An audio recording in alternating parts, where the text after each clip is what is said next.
Hello दोस्तों, नमस्कार। आप सभी साथियों का स्वागत है आपके अपने यूट्यूब चैनल एक्सेस एकेडमी पर। दोस्तों, आज की इस वीडियो में 12,460 शिक्षक भर्ती से जुड़ी हुई महत्वपूर्ण अपडेट के अंतर्गत स्कूल आवंटन शासनादेश से जुड़ी हुई बड़ी खबर और एक और बड़ी खबर निकलकर सामने आ रही। 12,460 शिक्षक भर्ती जहां पर सेकंड काउंसलिंग रद्द कराने को लेकर के एक और रिट कोर्ट में पहुंची है। क्या इस याचिका से स्कूल आवंटन पर कोई प्रभाव पड़ेगा या नहीं पड़ेगा, उसको जानेंगे। इसके साथ साथ ग्रीष्म अवकाश बढ़ने से क्या स्कूल आवंटन होंगे प्रभावित, सब कुछ क्लियर करेंगे इस वीडियो के माध्यम से।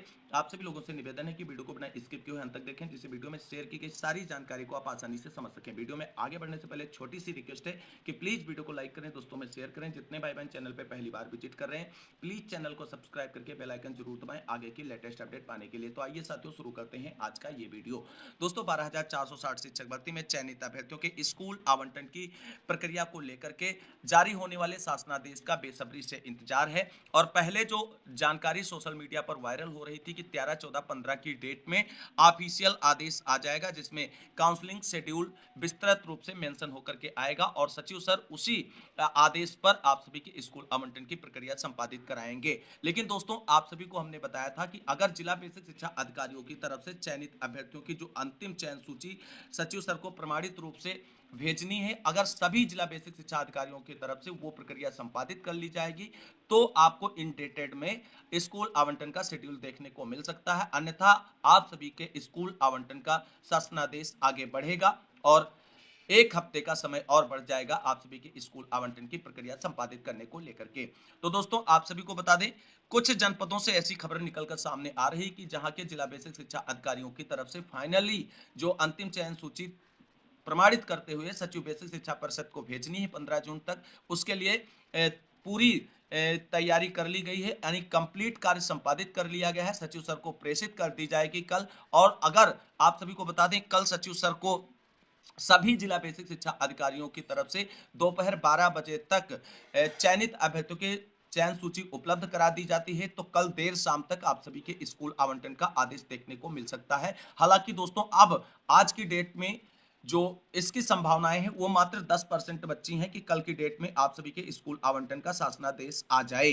अब आप सभी को बता दें, जो शासनादेश की नई डेटें निकलकर सामने आ रही हैं वो बहुत ही महत्वपूर्ण है और हमने बहुत पहले वीडियो के माध्यम से वो आप सभी को अवगत कराया था कि इन डेटेड में बहुत ही मुश्किल है कि आप सभी के स्कूल आवंटन का आदेश आए। और 18 जून में आप सभी के स्कूल आवंटन का आदेश आ सकता है और 18 के बाद 19 के बाद 21-22 तक जो आप सभी के स्कूल आवंटन की प्रक्रिया है वो बेसिक शिक्षा विभाग की तरफ से कंप्लीट की जा सकती है। तो कुल मिलाकर के अब फाइनली एससीईआरटी के अधिकारियों की तरफ से स्कूल आवंटन को लेकर के कंफर्म डेट आ चुकी है कि अब आप सभी के स्कूल आवंटन का जो शेड्यूल है वो 18 जून को जारी किया जाएगा और 23 जून तक स्कूल आवंटन की प्रक्रिया सभी जिला बेसिक शिक्षा अधिकारियों के माध्यम से संपादित करा ली जाएगी। तो ये महत्वपूर्ण जानकारी है स्कूल आवंटन के आदेश को लेकर के। फाइनली अब आप सभी का इंतजार थोड़ा और बढ़ चुका है और वो इंतजार अब आप सभी का 18 जून को समाप्त होगा और उसी डेट में आप सभी के स्कूल आवंटन का आदेश आएगा। ऐसी जानकारी जो है एससीईआरटी से अधिकारियों के माध्यम से निकलकर सामने आ रही है।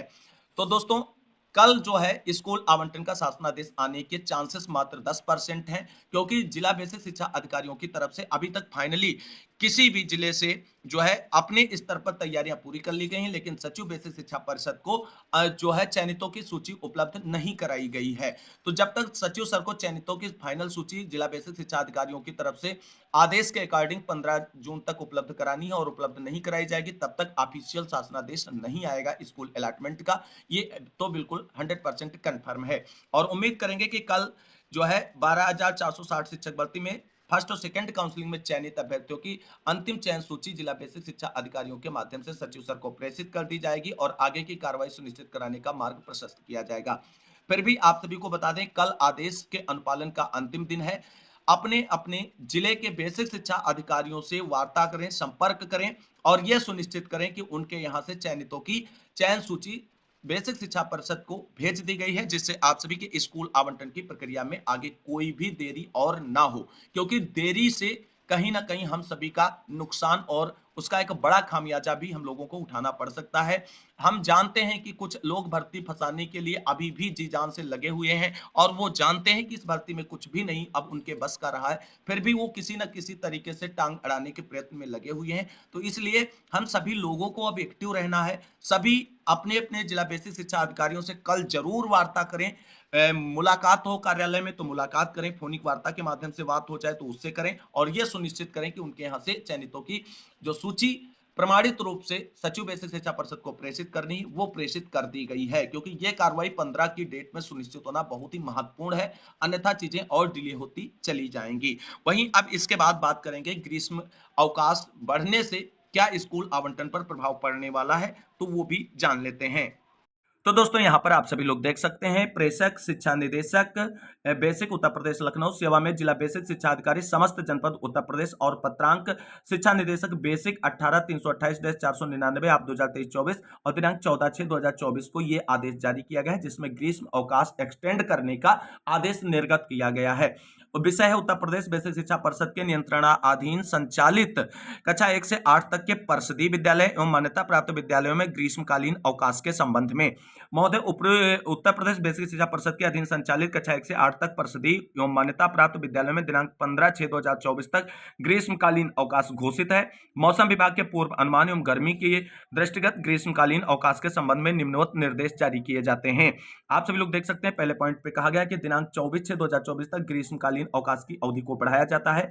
दूसरा पॉइंट यहाँ पे है कि दिनांक 25/6/2024 से शिक्षक, शिक्षिका, शिक्षा मित्र, अनुदेशक एवं शिक्षणेतर कर्मचारी प्रातः 7:30 बजे से अपराह्न 1:30 बजे तक विद्यालय में उपस्थित रहकर अन्य प्रशासकीय दायित्वों का निर्वहन करेंगे। तीसरा पॉइंट है कि दिनांक यहाँ पे कहा गया है 28/6/2024 से छात्र छात्रा विद्यालय में प्रातः 7:30 बजे से प्रातः 10 बजे तक उपस्थित रहेंगे। चौथा पॉइंट है दिनांक 1/7/2024 से विद्यालय प्रातः 7:30 बजे से 1:30 बजे तक संचालित किए जाएंगे तथा निर्धारित समय सारणी के अनुसार शैक्षणिक कार्य जो है किया जाएगा। पांचवा पॉइंट क्या कहा गया है कि दिनांक 25/6/2024 से दिनांक 30/6/2024 तक की अवधि में विद्यालयों में अन्य गतिविधियां साफ सफाई एवं स्कूल चलो अभियान के अंतर्गत विद्यालयों में नामांकन बढ़ाए जाने के संबंध में पृथक से विस्तृत निर्देश प्रेषित किए जाएंगे। कृपया उपयुक्त अनुसार अग्रतर कार्रवाई करना सुनिश्चित करें। बौद्धि प्रताप सिंह बघेल, शिक्षा निदेशक बेसिक उत्तर प्रदेश लखनऊ की तरफ से। यानी कुल मिलाकर के एक्सटेंड कर दिया गया है ग्रीष्म अवकाश 24 जून तक।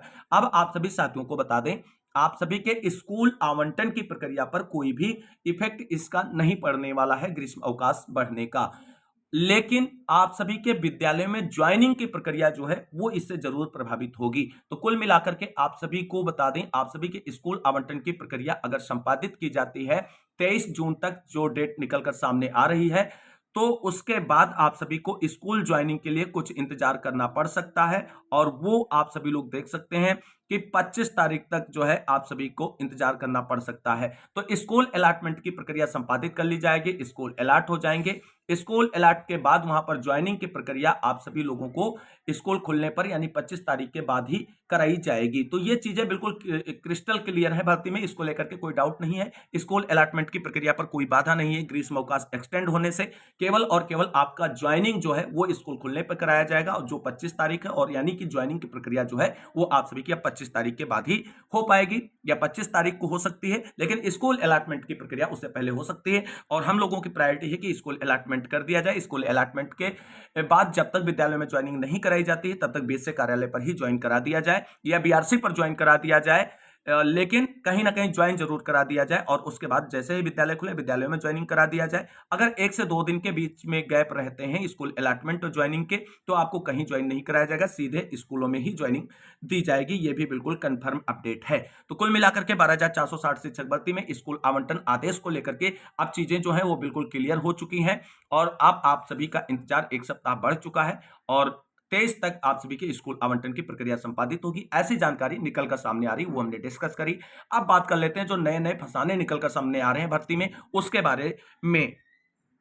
तो दोस्तों आप सभी को बता दें, भर्ती से जुड़े हुए कुछ अचयनित लोगों का अभी भर्ती को लेकर के पेट नहीं भरा है कि भर्ती को किस तरीके से फंसाया जाए। मामला सुप्रीम कोर्ट तक ले गए, सुप्रीम कोर्ट तक ले जाने के बाद भी उनको जब कोई लाभ मिलता नजर नहीं आया है, तो वो फिर भी अब टेढ़े आड़े उपाय अपना करके भर्ती को फंसाने का प्रयास कर रहे हैं। इसी तरीके की एक खबर निकलकर सामने आ रही है कि सेकंड काउंसलिंग में जो नियुक्ति पत्र 7 जनवरी को जारी किए गए थे, वो नियुक्ति पत्र क्वैश कर दिए जाएं, ऐसी प्रे की गई है कोर्ट में दाखिल रिट के माध्यम से। जान लेते हैं क्या है वो रिट, किसने दायर की है, क्या उससे कुछ फर्क पड़ेगा हमारे स्कूल आवंटन और ज्वाइनिंग के प्रोसेस पे, या केवल और केवल ये अचयनितों का खून चूसने मात्र का एक तरीका है। जो पहले पैसा सुप्रीम कोर्ट के नाम पे इकट्ठा किया गया है, उसको हजम करने का एक ये तरीका निकाला गया है उनकी तरफ से, जिससे उन पैसों को डाइजेस्ट किया जा सके और कुछ और अचयनितों को इसी तरीके से चूसा जा सके। यहाँ पर आप सभी लोग देख सकते हैं जो सेकंड काउंसलिंग में नियुक्ति पत्र जो निर्गत हुए हैं उनको क्वेश्चन कराने को लेकर के जो रिट फाइल की गई वो देख सकते हैं। यहाँ पर पिटिशनर नेम है कुमारी सपना देवी और डॉक्टर ऑफ सत्य प्रकाश, और इनका एड्रेस वगैरह सारा मेंशन है, और इन्होंने रिस्पोंडेंट बनाया state of UP, principal secretary basic education और सिविल सेक्रेटरी और लखनऊ एंड 36 अदर्स को। तो कुल मिलाकर के इनकी तरफ से ये जो है रिट डाली गई है, जिसमें प्रे की गई है कि 12,460 शिक्षक भर्ती में संबंधित जिलों में जो है वो आगे का कोई भी प्रोसेस ना आगे बढ़ाया जाए, और जो 7 जनवरी यानी सेकंड काउंसलिंग में नियुक्ति पत्र वितरित किए गए हैं उनको क्वेश करते हुए कहीं ना कहीं फिर से जो है काउंसलिंग कराने की एक रिक्वेस्ट की गई है। इसको एक्सप्लेन करते हैं दोस्तों, यहाँ पर थोड़ा समझने का प्रयास करते हैं। जो ये रिट फाइल की गई है इसमें 22 जिलों में अचयनितों द्वारा रिट दायर किया गया है, और जिसमें बीएसए को पार्टी बनाया गया है, और मांग की गई है कि हमारे प्रकरण के निस्तारण तक उस जिले में संपूर्ण प्रोसेस को रोक दिया जाए। चयनितों के स्कूल आवंटन को भी रोकने की बात की गई, और सेकंड काउंसलिंग में जो 7 जनवरी को नियुक्ति पत्र मिले थे उनको क्वेश करने की प्रेयर की गई है, यानी उनको रद्द करने की एक तरीके से या निरस्त करने की प्रेयर की गई है कोर्ट से। और आगे एक और अपडेट है उसको भी देख लेते हैं।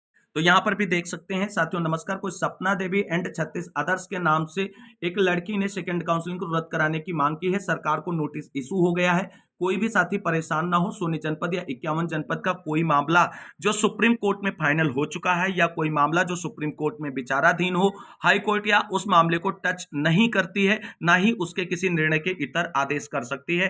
खैर, परिषद की अधिवक्ता महोदया को नोटिस मिल चुका है, मामला उनके संज्ञान में है। यह केस जब भी सुना जाएगा नोटिस के माध्यम से ही सुना जाएगा, क्योंकि समर वेकेशन में केस लिस्ट होके आता नहीं है, नोटिस से ही सुना जाएगा, इसमें कुछ होगा नहीं। लेकिन अपने पैरोकारों को एक्टिव रहने की जरूरत है, और जितने भी पैरोकार मामले से जुड़े हुए हैं 12,460 शिक्षक भर्ती से, उन सभी को इस पर नजर बनाए रखने की जरूरत है। तो कुल मिलाकर के चीजें बिल्कुल क्रिस्टल क्लियर हो चुकी हैं। इस तरीके की कार्रवाई अब मानसिक तुच्छता को ही दर्शाती हैं, यहां इससे हासिल होने वाला कुछ भी नहीं है।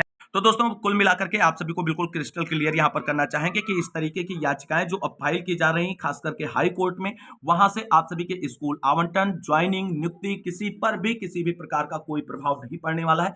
फिर भी हर एक पॉइंट पर नजर बना करके रखनी जब तक आप सभी का ज्वाइनिंग नहीं हो जाता है विद्यालयों में, क्योंकि आप सभी को बता दें आप सभी के स्कूल आवंटन का आदेश सुप्रीम कोर्ट से आदेश आया हुआ है, और सुप्रीम कोर्ट का आदेश एपेक्स कोर्ट का आदेश, यानी उसके अगेंस्ट कोई भी नहीं जा सकता है, ना तो कोई विभाग जा सकता है, ना ही कोई सरकार जा सकती है। कुल मिलाकर के सुप्रीम कोर्ट का आदेश स्कूल आवंटन का है, और उसको आप रोक कोई भी नहीं सकता है। हाई कोर्ट का कोई भी आदेश नहीं रोक सकता है, क्योंकि हाई कोर्ट आदेश जो है सुप्रीम कोर्ट के आदेश के अगेंस्ट कोई भी आदेश जारी नहीं करेगा। तो इस तरीके की सोशल मीडिया पे जो अफवाहें चल रही हैं, ये उन मूर्खों की करामाते हैं जिनको अब कुछ हासिल होने वाला इस भर्ती में नहीं है।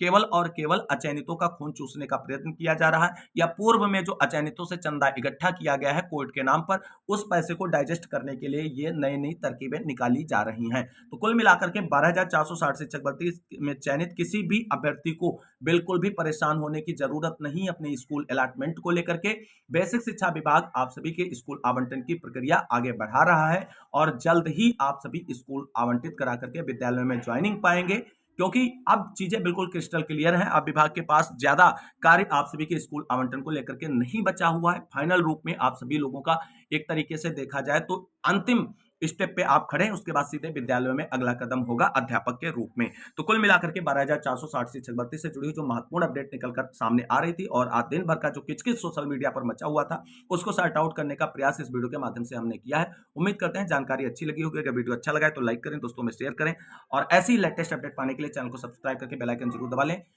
तो इस वीडियो को अंत तक देखने के लिए सभी साथियों को तहे दिल से शुक्रिया, बहुत बहुत धन्यवाद। मिलते हैं अगली वीडियो में, तब तक के लिए सभी साथियों को जय हिंद, जय भारत, वंदे मातरम।